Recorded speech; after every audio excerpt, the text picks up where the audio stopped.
Hello everyone, welcome to my mini blog. তো চলে এসেছি আবার একটা ছোট্ট মিনি ব্লগ নিয়ে।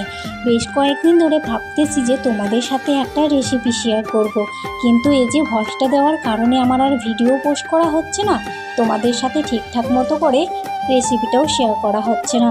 কিন্তু আজকে ভেবেই রেখেছি যে তোমাদের সাথে রেসিপিটা আজকে শেয়ার করবই।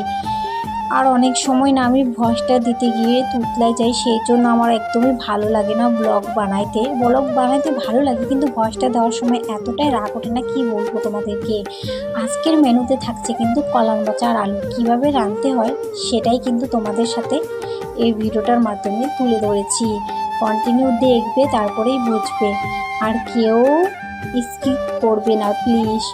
তো যাই হোক, প্রথমত আগেই আমি আলুগুলো ফ্রাই করে রেখে দিয়েছি, তারপরে কিন্তু কলার মোচাটা দিয়ে দিয়েছি। দুইটাই ভালো করে মিক্স করে ভেজে নেবে।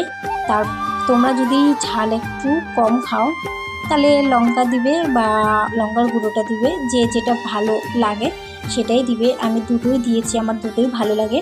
তো তারপর নামানোর আগেই কিন্তু গরম মশলাটা দিয়ে দিবে। আর হ্যাঁ, এটাই তো বলাই হয় নাই, আগেই কিন্তু আমি আদা জিরে রসুন বাইটে রেখেছিলাম, তারপরে ওগুলো দিয়ে দিয়েছি। আর এত পরিমাণে গরম না, কি বলবো তোমাদেরকে, এত গরমে রান্না করে দেখে আমার শাশুড়ি মা আমার জন্য দুটো আইসক্রিম নিয়ে এসেছে। আমি এদিকে খাই, তোমরা ততক্ষণে লাইক কমেন্ট করো।